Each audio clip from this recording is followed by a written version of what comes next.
Après 50 ans, il y a une erreur silencieuse que fait la majorité des personnes de plus de 50 ans qui augmente votre chance de mourir. Une erreur que leur médecin ne leur a probablement pas signalée. Une erreur qui accélère ces pertes de muscles sans qu'elles s'en rendent compte. Chaque année, nous perdons naturellement de la masse musculaire. Ce phénomène ne se voit pas forcément dans le miroir au début, mais il finit par se ressentir. Monter les escaliers devient plus difficile, porter les courses demande davantage d'efforts, la fatigue s'installe plus vite et le risque de chute augmente. Beaucoup pensent que c'est simplement l'âge. En réalité, une partie de cette perte peut être ralentie grâce à un apport adapté en protéines. Le problème, c'est que les recommandations que l'on entend partout ne sont pas toujours celles qui conviennent après 50 ans. Dans cette vidéo, vous allez découvrir combien de protéines votre corps a réellement besoin, comment les répartir intelligemment au cours de la journée et l'erreur que font la majorité des personnes au petit déjeuner. Avant de parler de chiffres, il faut qu'on parle de quelque chose que personne ne vous dit vraiment. Le muscle, dans l'imaginaire collectif, c'est pour les sportifs, pour ceux qui font de la musculation, pour les gens qui veulent être minces ou beaux. Mais en réalité,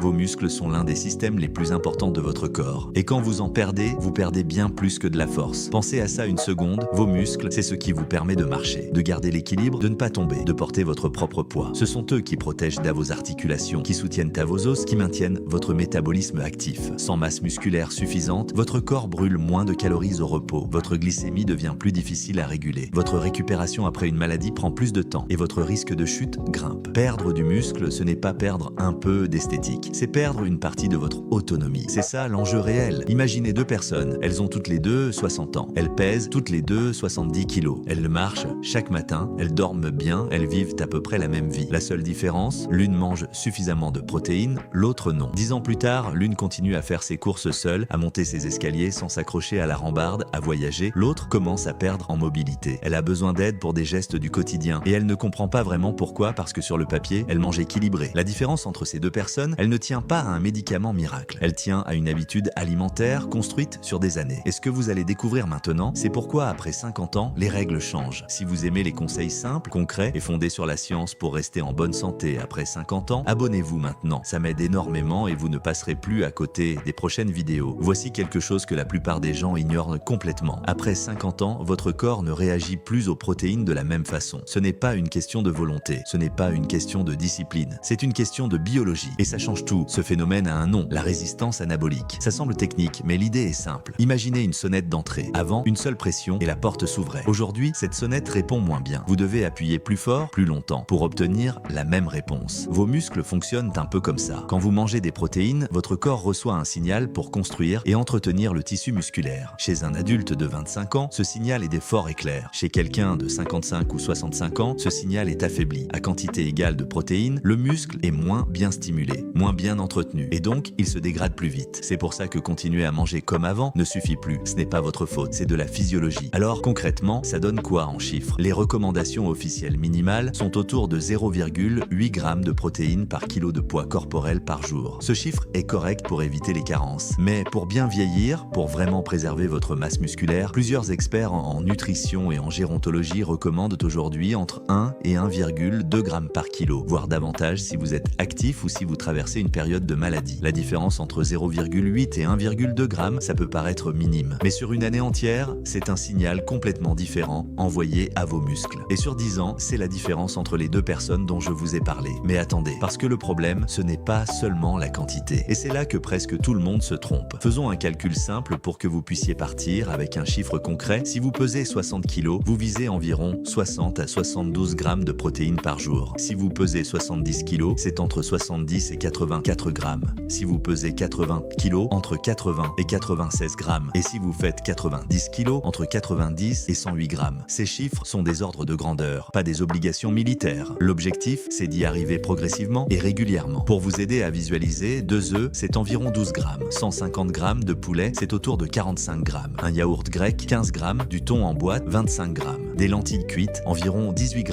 Vous voyez que ce n'est pas insurmontable. Mais voilà où la plupart des gens commettent l'erreur la plus coûteuse. Ils mangent de leurs protéines en une seule fois, généralement le soir. Petit déjeuner, café, tartines, confiture, déjeuner, une petite salade, un peu de fromage, et puis le dîner, une belle portion de viande ou de poisson. Ça paraît raisonnable. Mais ce schéma-là, il prive vos muscles de carburant pendant une grande partie de la journée. Voici pourquoi. Vos muscles ont besoin d'être stimulés plusieurs fois dans la journée pour entretenir leur masse. Un seul gros apport le soir, c'est comme arroser une plante une fois par semaine en espérant qu'elle reste verte tous les jours. Le corps ne stocke pas les protéines comme il stocke les graisses. Ce qu'il ne peut pas utiliser utilisé au moment où vous mangez, il le traite autrement. Le bénéfice est partiel. La stratégie qui fonctionne, c'est la répartition. Idéalement, vous visez à peu près la même quantité à chaque repas principal. Par exemple, 20 grammes au petit déjeuner, 30 grammes au déjeuner, une petite collation de 15 grammes en fin d'après-midi si vous le souhaitez, et 30 grammes au dîner. Chaque repas devient un signal envoyé à votre corps pour maintenir votre muscle actif. Le petit déjeuner est le repas le plus souvent raté sur ce point. Et ce n'est pas un détail mineur, c'est souvent là que tout commence à déraper. Il y a 3 croyances très répandues qui empêchent beaucoup de personnes d'agir. La première, penser que seule la viande rouge apporte des protéines de qualité. C'est faux. Ou plutôt, c'est incomplet. Les poissons, les œufs, les produits laitiers, la volaille, les légumineuses comme les lentilles et les pois chiches, le tofu, même certaines céréales complètes, tout ça apporte des protéines. Et diversifier vos sources, c'est aussi diversifier vos nutriments. Moins de viande rouge ne signifie pas moins de protéines. La deuxième croyance, penser que les protéines font grossir. C'est une confusion entre les régimes hyperprotéinés qui accompagnent parfois une prise de masse sportive et simplement manger suffisamment de protéines pour ne pas perdre du muscle. Ce dont on parle ici, c'est maintenir votre corps en bonne santé. Ce n'est pas transformer votre silhouette. La troisième, et celle-là est peut-être la plus répandue, croire que les protéines abîment les reins. Ce sujet mérite qu'on s'y arrête vraiment. Cette idée vient d'une réalité médicale bien documentée. Les personnes qui souffrent déjà d'une maladie rénale chronique doivent effectivement surveiller leur apport en protéines parce que les reins endommagés ont du mal à traiter les déchets produits là par leur métabolisme. Ça, c'est vrai. Et si vous avez une pathologie rénale, vous devez absolument suivre les recommandations de votre médecin. Mais pour une personne dont les reins fonctionnent normalement, les données scientifiques disponibles aujourd'hui ne montrent pas qu'un apport en protéines situé dans la fourchette recommandée pour les seniors endommage les reins. Cette croyance est une généralisation incorrecte d'une réalité médicale spécifique. Ne laissez pas une peur mal fondée vous priver de quelque chose dont votre corps a réellement besoin. En résumé, votre corps, avec l'âge, devient moins efficace pour utiliser les protéines que vous lui donnez. Ce n'est pas une fatalité, mais c'est une réalité qu'il faut prendre en compte. Cela signifie que les recommandations minimales ne sont pas toujours suffisantes pour préserver votre masse musculaire. Cela signifie que la répartition dans la journée compte autant que la quantité totale. Et cela signifie que commencer à mieux manger dès maintenant a un impact direct sur votre mobilité, votre autonomie et votre qualité de vie dans les années à venir. Le vieillissement est inévitable, ça, personne ne peut y échapper. Mais la perte accélérée de muscles, elle ne l'est pas. Chaque repas est une occasion de maintenir ce que votre corps est encore parfaitement capable de préserver. Pas besoin de devenir un expert en nutrition. Pas besoin de tout changer du jour au lendemain. Il suffit de commencer par un seul repas. Le petit déjeuner est souvent le meilleur point de départ. Ce que vous mangez aujourd'hui, c'est votre force dans 10 ans. Si cette vidéo vous a apporté quelque chose de concret, dites-moi en commentaire votre âge et combien de protéines vous pensez consommer chaque jour. Et si vous connaissez quelqu'un de plus de 50 ans qui pourrait bénéficier de ces informations, partagez-lui cette vidéo. Ce genre de contenu, ça peut réellement faire la différence dans une vie.